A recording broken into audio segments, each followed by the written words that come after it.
on new Air Force One, and even Chuck Schumer says good job. Prepare to be blasted with the Russian collusion revamping in the mainstream media. President Trump just revealed that one of the new Air Force One jets would be coming from somewhere else. Prior to the beautiful inauguration, President Donald Trump had openly discussed with Boeing regarding the inflated costs to replace the Air Force One jets. He promised to bring the costs to the taxpayers down when he chose the replacements. Advertisement. It seems that his promise is about to happen. The Defense News Organization said that the Air Force would finalize a deal with Boeing that would obtain two new 747-8 jets that were never taken to their original buyer. That initial purchaser was Russian airline Transaero, who declared bankruptcy and reneged on their purchase in 2015, just months after ordering the planes. Obviously, the planes were never delivered to them and instead were sent to the boneyard upon completion and after test flights, a massive aircraft storage and scrapyard in the Mojave Desert for older retired jets and new aircraft with no owners. Defense News commented that the Air Force most likely got quite a good deal by saving the two already built jets from the boneyard instead of having two new jets built from scratch. Advertisement. New, undelivered jets of this type are typically listed for around $390 million, though there will certainly be other costs post-purchase because of the security equipment that would need to be installed. Boeing spokeswoman Caroline Hutchison stated, "We're still working toward a deal to provide two 747-8s to the Air Force. This deal is focused on providing a great value for the Air Force and the best price for the taxpayer." The president is sticking by his promises, even though some of them are taking longer than desired. What do you think of this move? Watch now. More. Related. Breaking News 24. Sean Hannity under assault from left and it may cost him his job at Fox. Yay. The liberals have struck at Sean Hannity again. They are doing their best to get rid of him because his voice counters their nonsense. They aren't happy that Sean Hannity is a leading voice among numerous citizens questioning the investigation of the Seth Rich murder in 2016. Advertisement. The DC police ruled it a robbery gone wrong, but there was nothing stolen. In fact, he was shot in the back of the head. That is typical with execution by operatives. Rich had information about Clinton, and if it was leaked, she would have been in prison, so she made sure he was killed. Donna Brazile was a part of it as well. The liberals call the Hannity outlook as a conspiracy theory, but they still think that their Russian conspiracy is a legitimate outlook. The left is full of hypocrites, and this displays that for sure. Advertisement. Hannity isn't going anywhere unless he wants to. The left needs to get over it. It's typical left to want to shut someone up that has a differing opinion. If there is no one to offer a different opinion, there is an echo chamber and their points are never challenged. They keep making false accusations like the fact that Hannity has ruined the culture at Fox News and he's made everyone uncomfortable. The reality is that every parent would want the truth discovered behind his or her child's murder. So why on earth are Seth Rich's parents find it acceptable that he was murdered in cold blood and no suspect has been apprehended?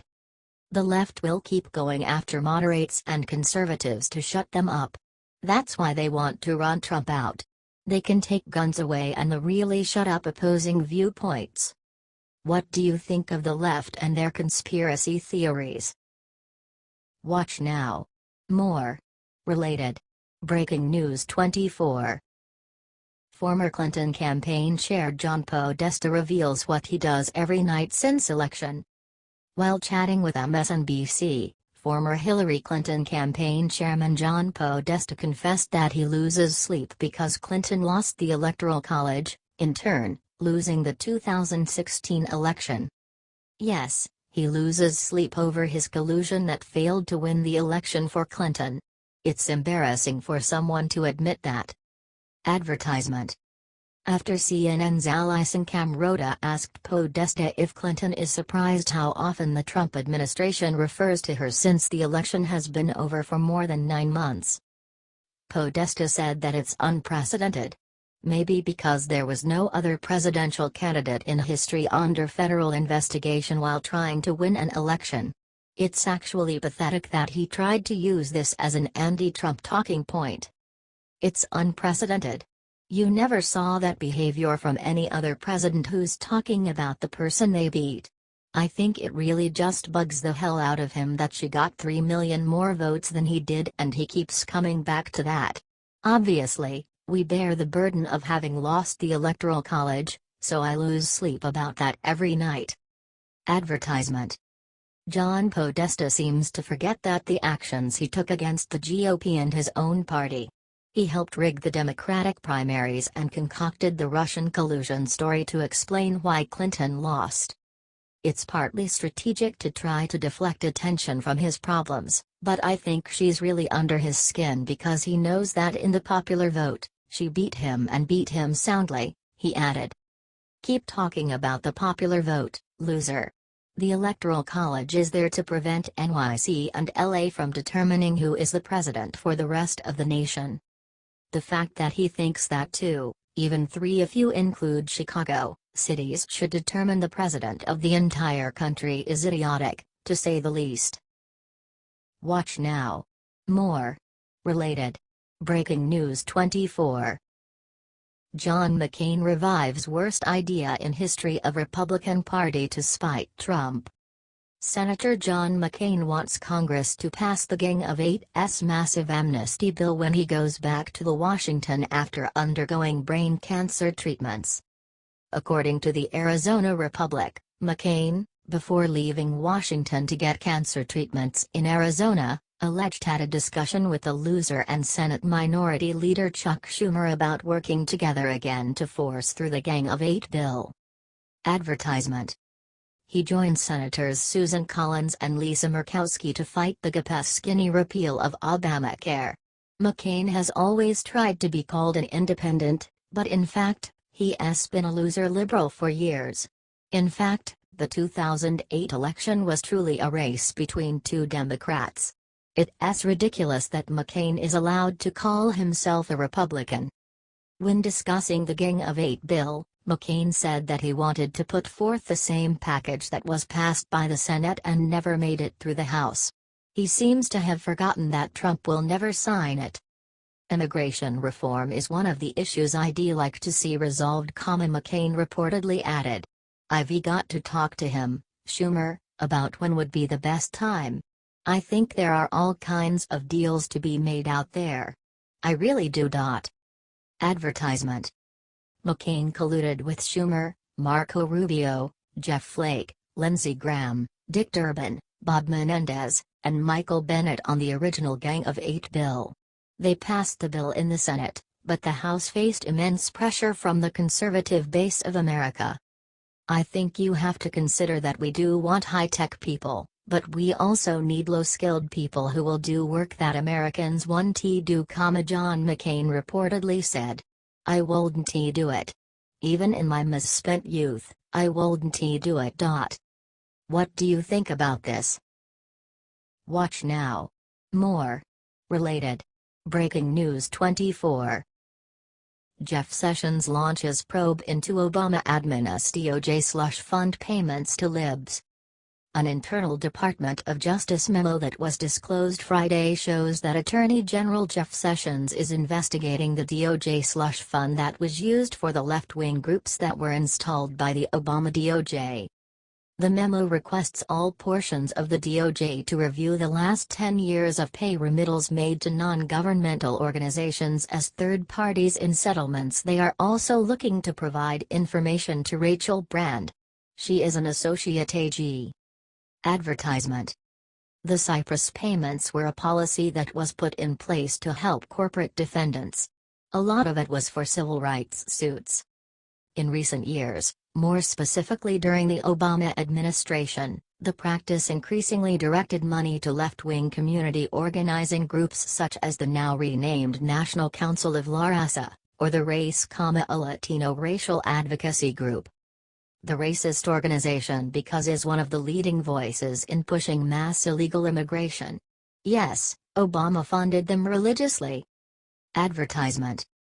Attorney General Sessions, however, put a stop to the payments unilaterally in June, issuing a department-wide memo prohibiting all payments to third parties in settlements not under three narrow exceptions, for example, genuine victim compensation. The announcement was widely heralded as a victory by conservatives.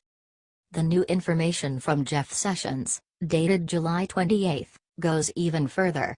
It is ordering the attorneys at the DOJ to review the history of the settlements and report every single payment they come across.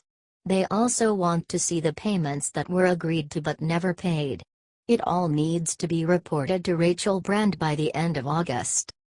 The exact long-term intent of this data collection effort could not be inferred from the memo. Yet another corrupt Obama program being probed into. It must be squashed as soon as possible. What do you think of this? Watch now. More. Related. Breaking News 24. New report claims Lynch colluded with New York Times to bury tarmac meeting story. Freshly released documents that were gotten by the American Center for Law and Justice show multiple tools of the mainstream media purposefully colluded with Hillary's campaign and the Department of Justice to hide news reports of the Clinton-Lynch tarmac meeting. The documents, part of a 100-page document released by the DOJ, clearly showed reporters from the Washington Post colluding with the Clinton campaign as well as Loretta Lynch's office to silence any reports that had to do with Obama's Attorney General and Bill Clinton meeting on a tarmac in Phoenix. Advertisement. The WAPO journalist, speaking of the tarmac meeting, told DOJ officials, "I'm hoping to put it to rest." A reporter from the New York Times made similar statements, saying he was being pressed into service and was forced to cover the story.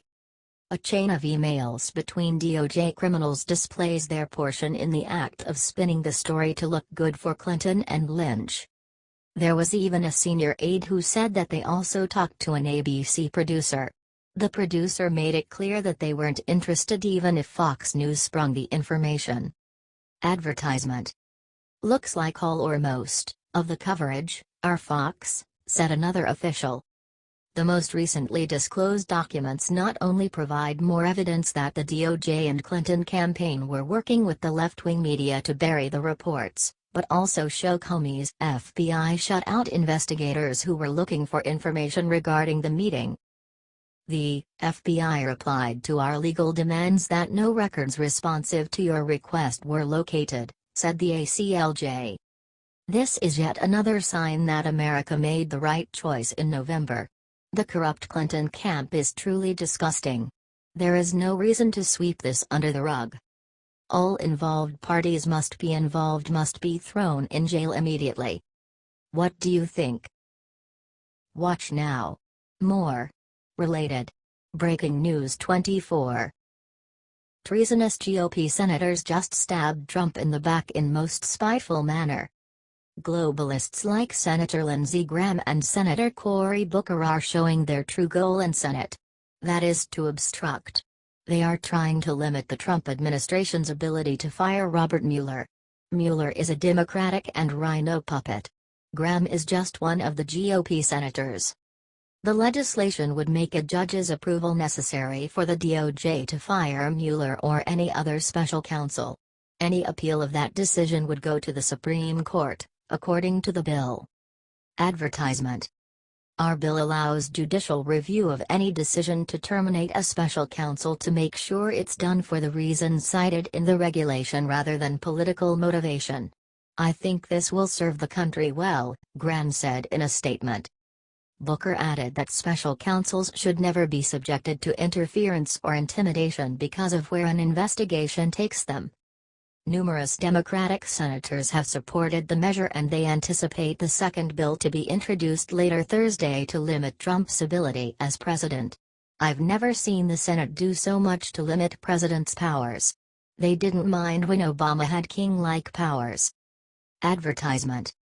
Under the Graham-Booker bill, the Justice Department would have to start the process of trying to fire a special counsel by filing an action with the court and notifying both the House and Senate Judiciary Committees. The Justice Department would only be able to eliminate the special counsel after the court has issued an order finding misconduct, dereliction of duty, incapacity, conflict of interest or other good cause. Senators Tom Tillis and Chris Coons also introduced legislation earlier Thursday that would block Trump from being able to fire Mueller or any other special counsel appointed since mid-May.